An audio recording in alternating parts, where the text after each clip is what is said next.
Hi, everybody. Today is Friday, December 27th, 2024, and our friend Ray McGovern is back with us. Welcome back, Ray. Thank you, Nima. I should explain. This is not eggnog, nor is it beer. It's coffee. Okay, so if I stutter, it's not because of alcohol. It's because I've not had enough coffee. Ray, let's get started with what's going on right now in Ukraine. Do you find Putin was talking about postponing the Ukraine's accession to NATO? It doesn't work for Russia. The Biden administration was talking about this, and if the Trump administration going to with the same type of policies, that doesn't work with Russia. How do you find it right now? Do you think that would be one of the parts of the agreement that the Trump administration has in its mind right now? Well, that's the big question, Nima. As usual, you hit it right on the head. Um, I think it was 2 days ago that Putin said for the first time, when I met with President Biden in Geneva on the 16th of June, 2021, he said, look, could you postpone, uh, would you agree to postpone Ukraine's accession to NATO for, I think it was 5, 10, 15 years? I forget what it was. Do you remember exactly what it was? It was something like that. And, uh, and Putin said, no deal. No, no, 5, 10, 15 years is like a flash in the general scheme of things. No way will we do that. Now, we never knew that that's what Biden was proposing.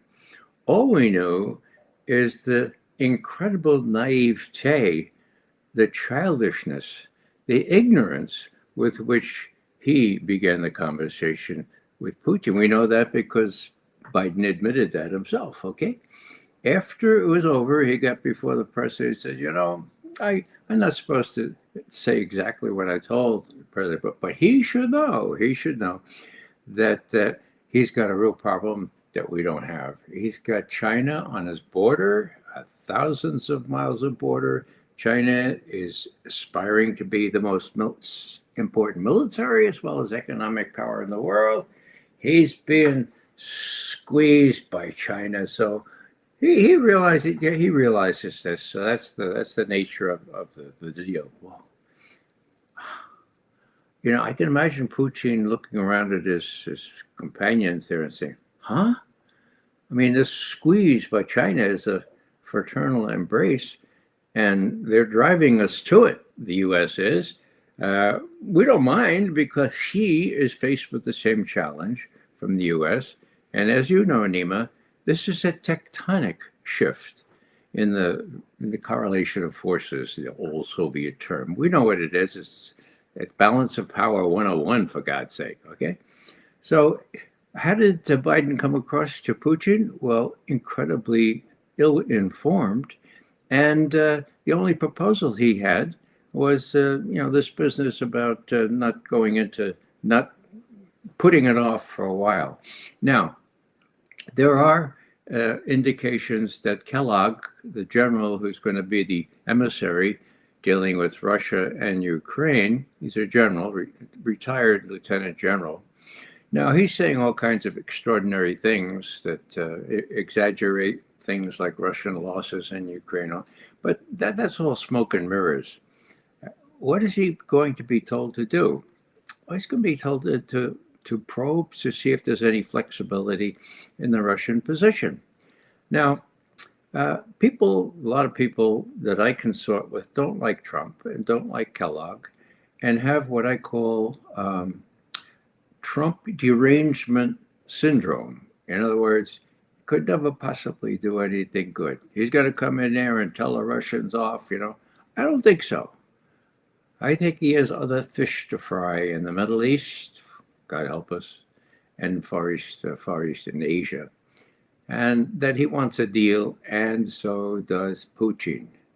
So are there terms that can be negotiated? Of course there are, Does Does Russia want to take over the rest of Ukraine? No way. They're not stupid like the U.S. going into Vietnam or Afghanistan. They know what that's like. They don't want to be fighting an insurrection for the rest of their lives. No way. So, do they want to go into Poland after? No. The Baltic states? No. So, what Trump can do is come to before the American people and say, I've talked to President Putin. We're good friends. He said, all right, okay, I won't invade Poland. I won't invade the Baltic States. As a matter of fact, I don't even want to invade the rest of Ukraine. We can make a deal here. So I got him on that already. And then you know what else he said? He said, this is Trump talking about Putin. Hey, he also said that, we have 15,000 Ukrainian young, old prisoners in Kursk Oblast. We don't want to kill them. We don't want to feed them forever. We'll give them back to you. How's that for an exchange, for a goodwill gesture? We'll give them back to you. Just make sure they don't get back in the fight, okay? And then, we're willing to talk about a ceasefire, but only after the Ukrainian troops get off our soil. Our soil includes those 4 oblasts now. It's not much. There's not much left that they occupy, but get them off there and we'll start ceasefire immediately. Now, NATO is a problem. You know that the membership in NATO caused this whole thing. Trump would say, this was not my idea to get in here. It's very clear on the record. Head of NATO said that Putin said, if you keep trying to get Ukraine in NATO, we will have to invade Stoltenberg. So we said no. And Putin invaded. Hello? That's the childishness that has been running NATO and the United States. So that's clear. That's on the record. So after all these other things are negotiated in a sort of sensible way, and after they deal with things like Odessa has been, the Russians have refused to take Odessa, even though they easily could. Why is that? It could be a bargaining chip. Without Odessa, Ukraine is a landlocked farm for the rest of Europe, for God's sake. With Odessa, it can be a viable country. Okay, they have access to the sea, to the ocean. Okay, now why has Odessa been sort of kept in this limbo? Well, one of Putin's advisors, what's his name again? I'll remember his name in a second. He had a big paper 5 days ago saying, look, there are things that we don't really want to occupy. Odessa, Kharkov, Dnipropetrovsk, Nikolaev, we haven't occupied, and we're not going to occupy all of them. He says in this paper, his name is Trenin, okay, Trenin, Dmitry Trenin. He used to be head of Carnegie Moscow, for God's sake, so he's got an incredible reputation on both sides of the Atlantic. But he's a key think tank guy for Putin. So what does that mean? Well, there are terms. That paper is very interesting to read, and it's very leger in talking about, well, what's post-Ukraine look like, post-Russian victory. Now, it doesn't talk much about NATO, but my view is this. NATO is falling apart, okay? You have not only fissures, you have deep canyons dividing places like Slovakia, like Hungary, like Turkey, and some of the others, the big ones, France and Germany, have fallen apart. They don't even have any government worth it. So NATO is falling apart quite of and by itself. So now Putin's looking at that, and he's saying, oh, these guys want some sort of, they want me to accept no NATO for 10 years. Okay, well, how about 30 years? Well, Trump comes back 30, 35 or something. No, So, in other words, NATO's going to be falling apart. There's an easy deal to be made, in my view, by saying, well, we'll revisit the question of whether Ukraine should be a member of NATO in 10 years. And if my sense is correct, in 10 years, NATO will have proven to be a shadow, an inept organization searching for a role that had long since lost after the implosion of the Soviet Union. So that won't be in my view, that's impenetrable now, but it's negotiable just like anything else. So that's what I think. Now, what worries me is the next 3 weeks. 3 weeks? My God, yeah. 3 weeks is when these, I don't want to say crazy. There's a German word, Wahnsinn, okay?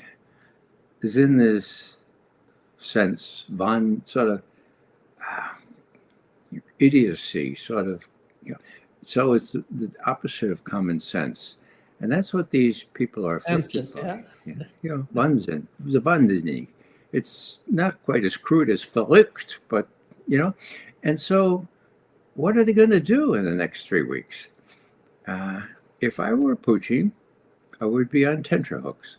I would have not only my conventional forces, but my nuclear forces on full alert. Why? Because each time the U.S. has been encouraged, that is, Biden has been persuaded to authorize, let's say, ATACMS or authorize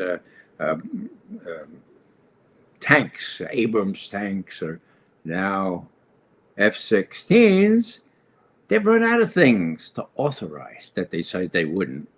Now, would Blinken or Sullivan say, well, Mr. Biden, to the degree he can listen, we only have one thing, a little mini nuke, that'll scare the Russians to death. We'll drop that, and then we'll be out of here, and we'll let Trump deal with that. Do I rule that out? I do not rule that out because of my judge of the character or lack thereof of people like Blinken and Sullivan and what they've been doing for the last several weeks after the election, okay? More important, can Putin rule that out? No, he can't. Now, he's facing into this. I understand that earlier, actually just a couple hours ago, a Ukrainian F-16 was shot down by Russian rockets or Russian anti-aircraft. That was over Zaporozhye. Now, Zaporozhye is one of those oblasts, one of those regions claimed as part of Russia. So the Russians are doing what they said they were going to do, and that is, if anything that has a nuclear capability, and F-16s do, it's impossible to tell from satellite or some other, you can't really tell whether they have nuclear weapons on them or conventional weapons. And the Russians, 8 months ago or so, said, look, since we can't tell, we're going to shoot the first one that gets up in the air, or we shoot them on the tarmac and shoot it down. And apparently today they did. And what does that mean? That simply means that the Russians should be listened to, that the Russians keep their word. And it worries me sick because the Yereshnik, the Russian rocket that goes at Mach 10, 11, or 12, and cannot be defended against, that too, Nima, is nuclear capable. Now, it's been used in a conventional role, just as effective, really, as a nuclear weapon in terms of what it can penetrate. And Putin has said, it's not a nuclear weapon. But he's also said we'll put it in our strategic rocket forces. Okay, it's intermediate, but we'll put it in the strategic rocket forces. So, if someone in the West wanted to say, okay, look, what you did to the F-16 just now, today, the 27th of December, if we see another Oreshnik go up there, we're going to retaliate. We're going to try to shoot it down. And of course we can't. And that's embarrassing. But we're going to do something else. And then it would be, It'd be up in the air as Trump comes in and is left to deal with this mess. I liken him to a guy, one of those fellows in the circus that has the cleanup duty after the elephants. The elephants will leave on the 20th of January. He'll have a lot of cleaning up to do and a whole lot of trust to build with Putin before anything significant can be accomplished in Ukraine. Ray, we had drone attack on the city of Kazan in Russia. On the same day, Zelensky announced that CIA Director Bill Burns was there and talking with Zelensky. When you look at Bill Burns and this meeting, do you find him as a diplomat there talking to Zelensky or as the head of CIA? Well, it's kind of a both and, Nima. He's a very curious person. When he was a diplomat, he had some courage, and when he was ambassador to Russia, he reported what Lavrov told him on the 1st of February 2008, namely, "Niet means niet. You keep trying to get Ukraine and NATO, and we will have to deal with a civil war. We want to avoid the necessity of choosing whether to get ourselves involved in that. So please realize this. Niet means niet." And to his credit, Bill Burns put on the title of his cable from Moscow. I've seen the cable. WikiLeaks leaked it. It is genuine. If I've seen one Moscow embassy cable, I've seen about thousands of them in my previous incarnation. And he named it Niet means niet. Russia's red lines against NATO involvement or embracing Ukraine and Georgia. So that was February 1, 2008. So fast forward to right after the special military operation, whereas before Lavrov had told Burns, look, niet means niet. If you admit Ukraine and NATO, that will provoke us, okay? That was provoke us, and we will have to make decisions as to whether we intervene, right? So now, February 2022, Bill Burns, oh my God, this invasion was completely unprovoked. It was illegal. It was full scale. Full scale? What the hell does that mean? 90,000 troops, full scale. Oh, well, that's an adjective we use. So it's got to be unprovoked, then full scale, and illegal. Okay. So he become kind of a cog in the system. He does what he is told to do by people like Blinken and Sullivan and even Austin. Witness the fact that on the 1st of July last year, 2023, he said, I can tell you that Putin has already lost this war. His army has been disclosed as ineffective for the whole world to see, okay? That was the 1st of July last year. On the 13th of July, the president got up, President Biden, in Helsinki, and he said, Putin has already lost this war, blah, blah, blah, blah, blah. Okay, so that was, I mean, hello. I went back and I looked at, I said, how did Bill Burns, who told Bill Burns that the Russians are lost? You know, why did he tell him? Well, who told Bill Burns? You know what? He was in Kiev. He met with Zelensky 2 weeks before. And Zelensky must have told him, we got it all taken care of this spring, no, maybe a spring offensive, no, but it might be the summer offensive that's going to turn things around. And so Burns apparently said, oh, thanks, this is good news. The press will be happy to hear this. So he told the president to it, hello, what kind of a intelligence person is that trying to make the president happy, right? And also, and the worst thing really, as the Bill Burns sits on the cabinet, that's a decision making. That's a policy making bureau, okay? The intelligence director has no business making policy because the suspicion always is that he will craft the intelligence to fit the policy, which is what happened before the Iraq War. So Bill Burns is a terrible disappointment. His boss is even worse, Avril Haines, not in July last year, but in December of 2022, said, good news, folks, publicly, right? The Russians are running out of ammunition. And they have no indigenous capability to replenish the battlefield losses, which are many on the battlefield. So good news. My God, good grief, I'd say. Where do these guys come from? Where do they get their information? Well, I hope there are some honest analysts in the bowels of CIA. I hope they will speak up and just blow the whistle on this stuff. They would have to do it overtly. That's called whistleblowing.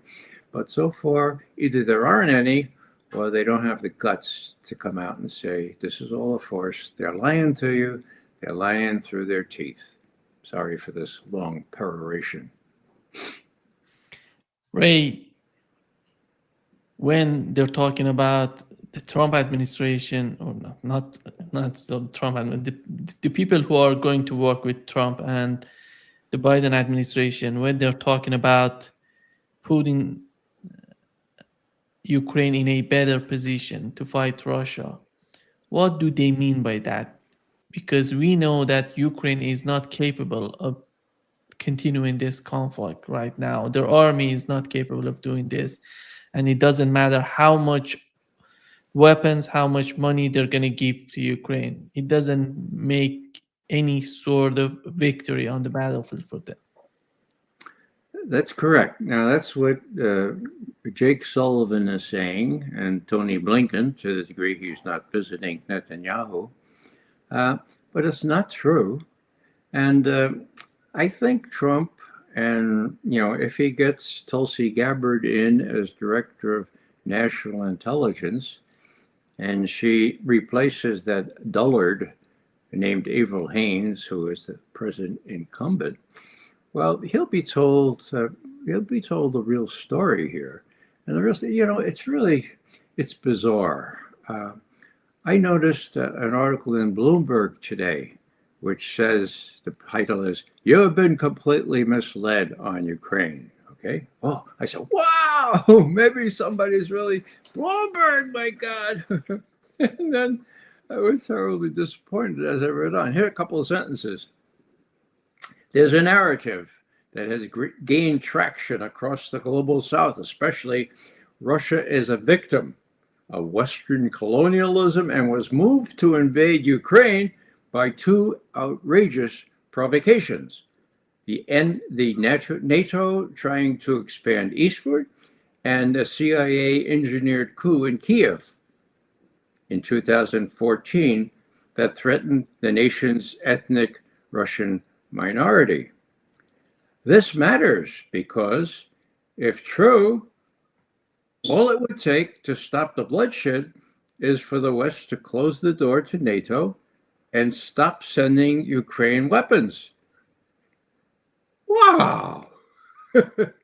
If it's not true, these decisions would simply help the Kremlin achieve its goals of territorial conquest, period, end quote. Well, hey, folks, his name is Mark Champion. It is real, okay? It is that simple, okay? If true, all it would take is to stop the bloodshed is for the West to close the door to NATO and stop sending weapons.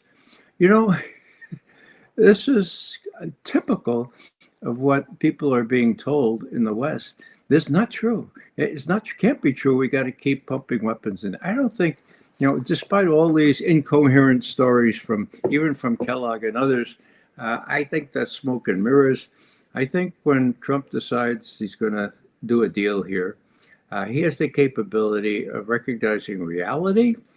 And most important, he has already said, in dissociating himself with Biden's policy, Trump has said, I think those long-range ballistic missile attacks into Russia proper are foolish. What are they trying to do? Why do they do these things? This would never happen if I were in office. Well, that's not small. That's big. Would Trump have said that in 2017 when he was just elected, when everybody was accusing him of being in Trump's pocket, and he had no flexibility at all to appear at all rational in dealing with Russia? No, he wouldn't have said it then. So my conclusion from that, and it's not only mine, it must be Putin's as well. This guy's not afraid anymore. He's going to call a spade a spade. This one really cut the green against the Biden administration. It is foolish. I hope it stops, says Putin. But we only have 3 more weeks. Let's be on tenterhook. Let's be on lookout for something really stupid they might do. But let's hope that when Trump comes in, he'll pick up the ball. The ball is in his court. Okay.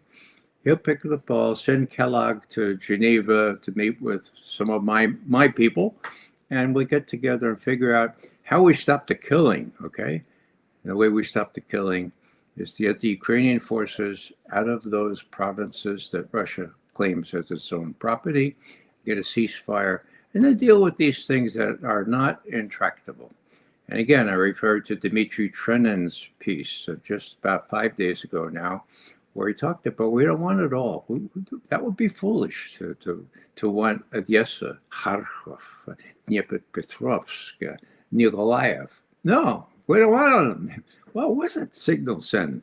It sends that the Russians, as long as they have a cordon sanitaire, kind of a DMZ that would separate the forces, and they have enough leeway back there and agreements, hard-scale agreements, not to put offensive weaponry within range, then a deal is to be had. And then, God help us, Trump would be free to support what Netanyahu wants to do, which is really what's in the bottom of Trump's heart, and then to turn to China as well, another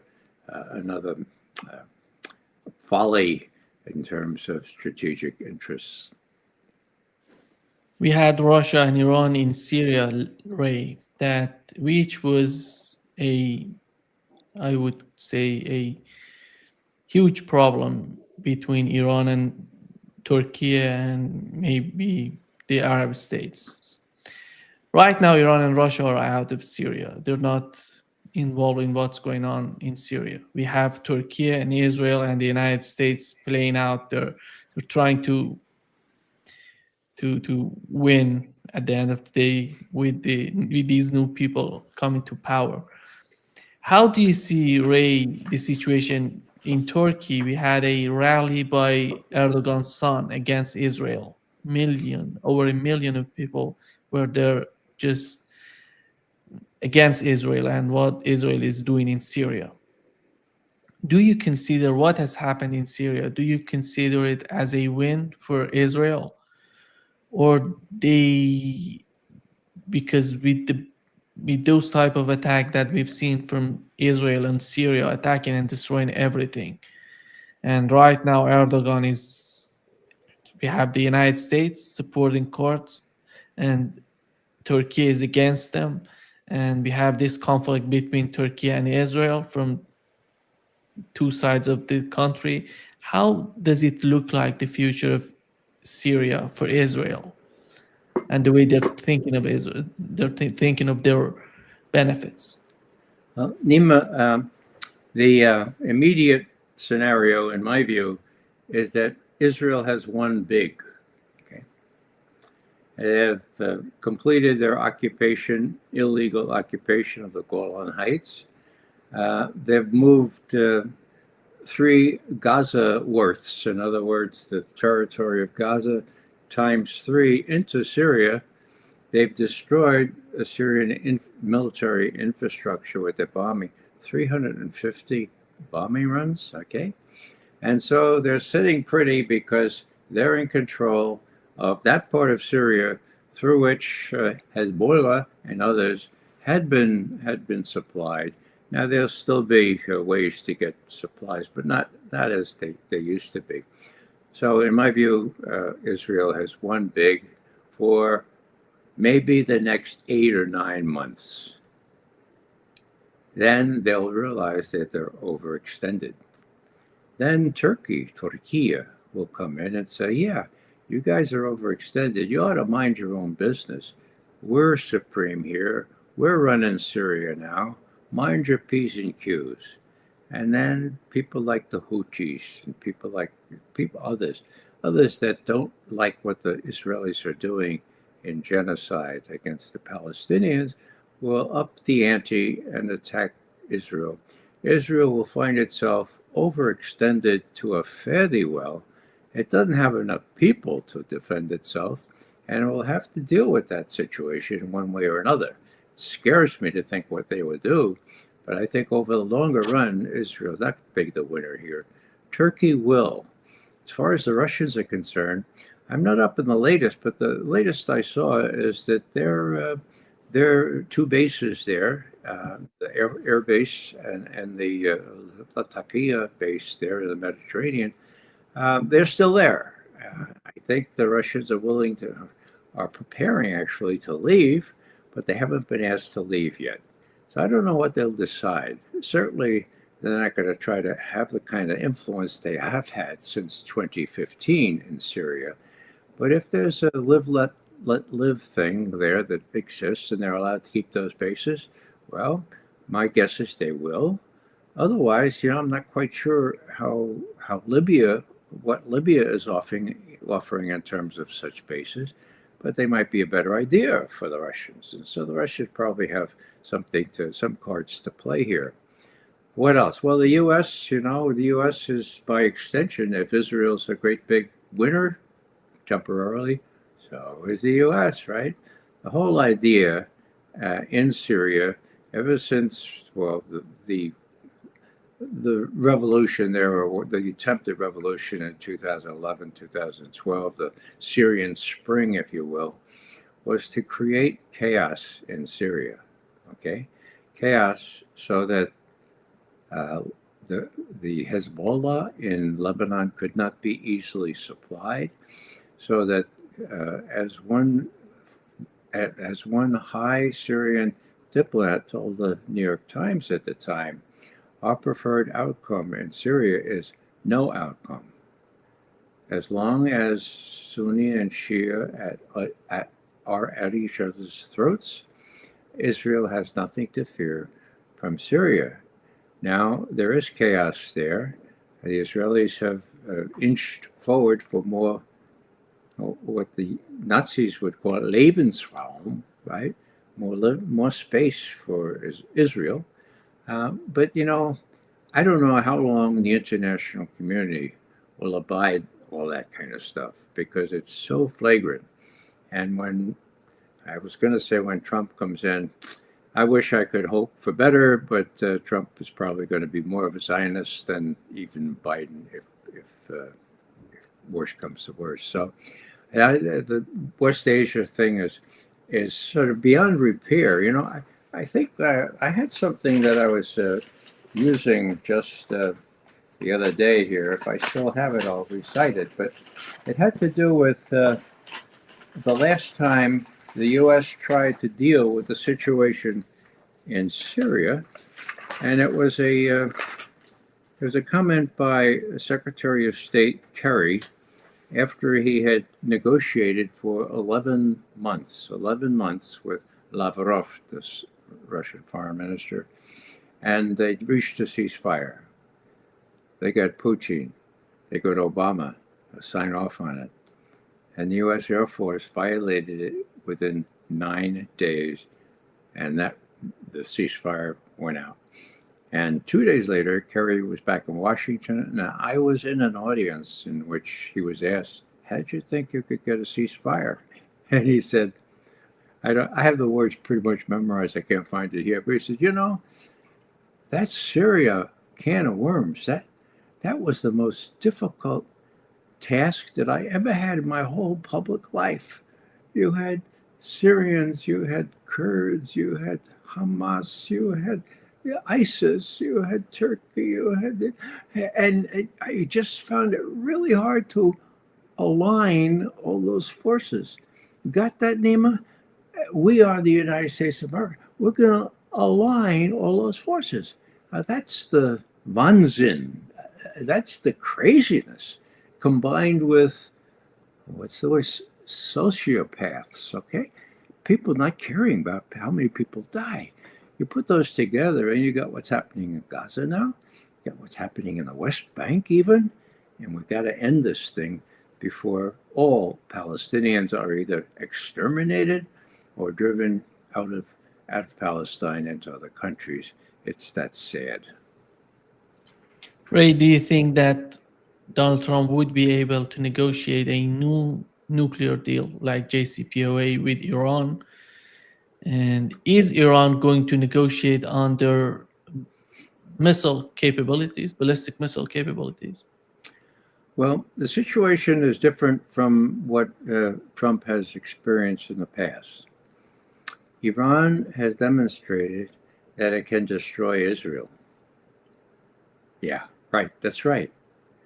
It's fired non-stoppable hypersonic missiles into Israel proper as a kind of a demonstration to show what we can do. Okay, so that's the new strategic equation.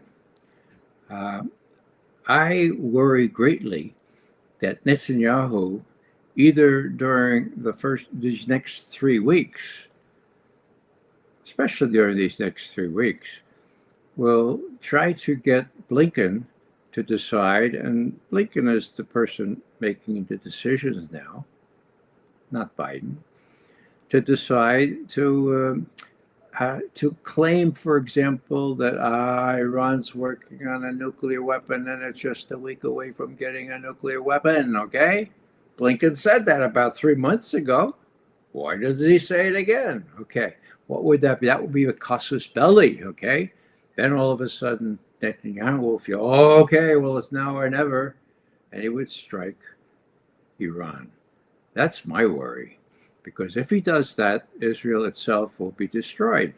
I don't know if he realizes that, but that demonstration just 2 months ago should have been enough to say, look, these hypersonic missiles can destroy Israel without any nuclear warheads or anything like that on the part of Iran.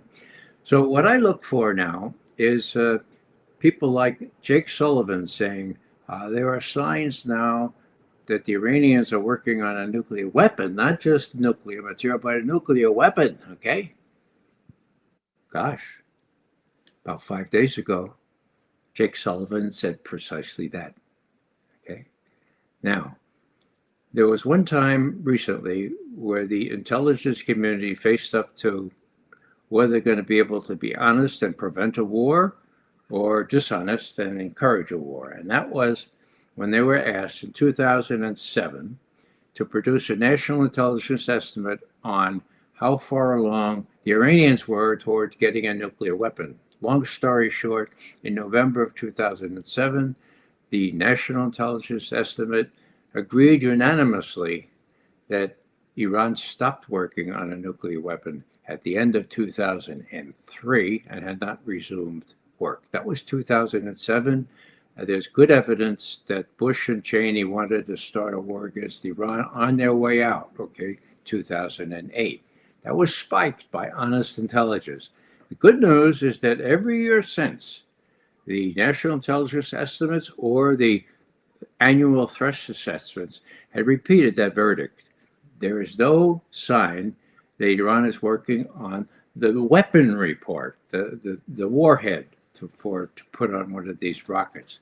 Now, that was as recent as March or April. I forget what March it was of this past year.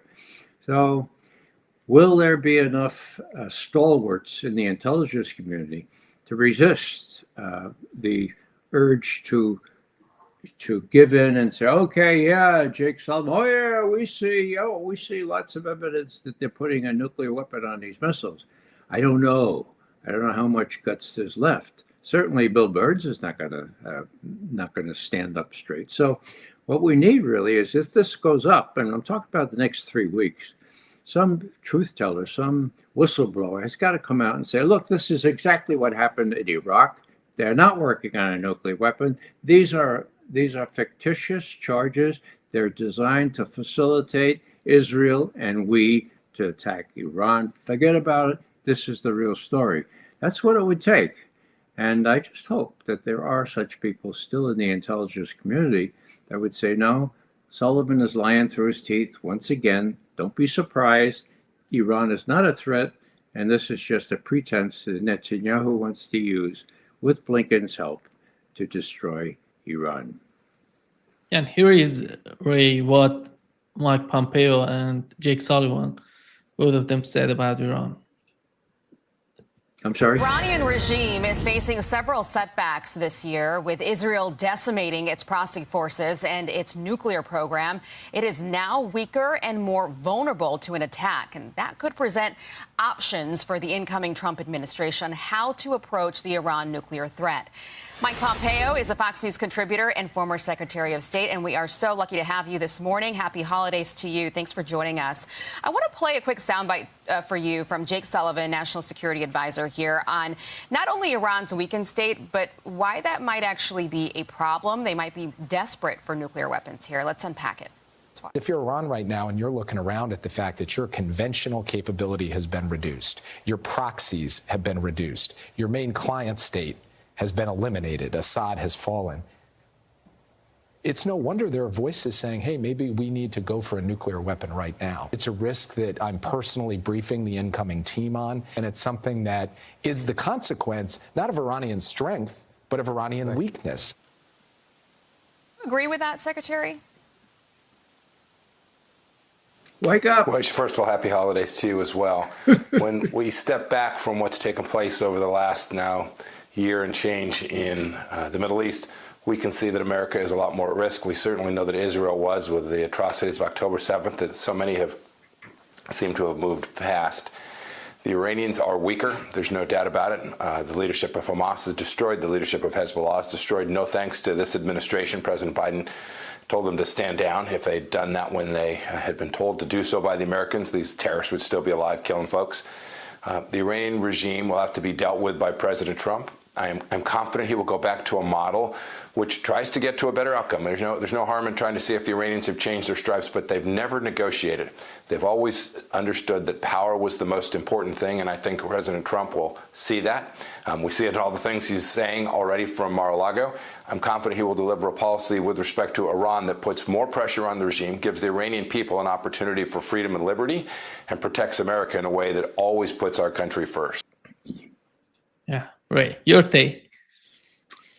Well, I've cited Pompeo as the exemplar par excellence of the notion that you can get all A's, you can be first in your class at West Point and still flunk life and still tell atrocious lies.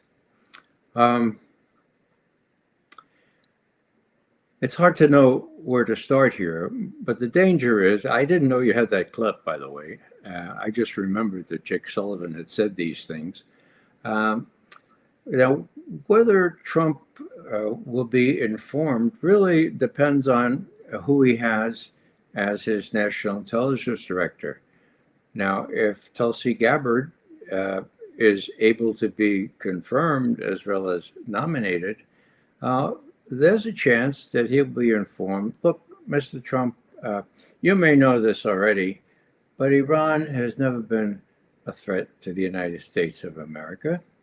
As a matter of fact, its terrorist support has been way, way lower than many other countries supporting terrorism. So that's a bum rap on them. And they're not working on a nuclear weapon. So the whole business here has to do with Israel. Now, the Biden administration was tied at the hip with Israel. Whatever Netanyahu wanted to do, he wanted to do. So just so you realize, Mr. President, Iran is perceived to be a threat to Israel, okay? But it's not a threat to us. So if you're going to run an American first policy here, you should go back to America first. The first president, George Washington, who said, we should avoid entangling alliances, places where arrangements where the good of one country it prevails over the good of another, namely us, and we do stupid things by getting involved in things outside our country. He was thinking, of course, Europe, think of France, who wanted us to come in against Britain and so forth. But that was good counsel, okay? So what's Trump going to do? Well, he was the one that got out of the joint agreement that we had where Iran was handcuffed from producing nuclear. Well, it was only 10 years. Well, 10 years is 10 years, right? He got out of that. So he got bad advice, in my view, on that kind of thing. Iran still has no indication that I know of. Maybe Jake Sullivan knows more, or maybe he knows what he's ordered to be manufactured in terms of intelligence. And this is, as I say, exactly what happened with respect to Iraq and weapons of mass destruction. But Trump needs to know from people like Tulsi Gabbard, look, this is really not your fight. As a matter of fact, Mr. President, you were young at the time, but actually we overthrew their only independently elected leader. His name was Mossadegh, and we overthrew him in 1953 because the British put their arms around the CIA and said, now you're a fledgling agency. This is what you do when a dictator thinks that the oil under his dirt there belongs to his country. Now it belongs to British Petroleum, of course. So this is what you do. They overthrew that government, okay? That was 1953. And they put in a savage dictatorship under the Shah, okay? Their secret police was on a par with the SS in Germany, okay? So, wonder of wonders, when that Shah is really sick, they overthrew him and went into the U.S. embassy to make sure that the embassy wouldn't reverse this trend. And it was awful what happened, those 53 hostages, but it didn't come out of nothing. It came out of so Mr. Trump, just realize that the Iranians don't like us for cause, okay? For the overthrow of their government, and then the fact that you support Israel and all these engagements where we're really not we have a really big country. I think it's 80, 90 million people. We just want to kind of use the wealth that we have, gas and oil, and develop our country. We don't want sanctions all over the place. We want to deal with the rest. Now, last thing I'll say is Pezeshkian, the new prime minister, president of Iran, has gone out on a limb trying to say, look, we want good relations with the West. He was all over the UN saying the same message and not getting any response, of course, and sort of being under fire by hardliners in Tehran. What are you doing? These guys are implacable. Well, hopefully he'll survive long enough to find out if Trump also is implacable. And it just remains to be seen. Will he be smart enough to see that, he's fighting Israel's battle again? There's no threat from Iran. Don't be roped in by Bibi Netanyahu into yet another war. Yeah. Thank you so much, Ray, for being with us today. Great pleasure, as always. You're most welcome, Nima, and a happy holiday to you and a good new year. To you.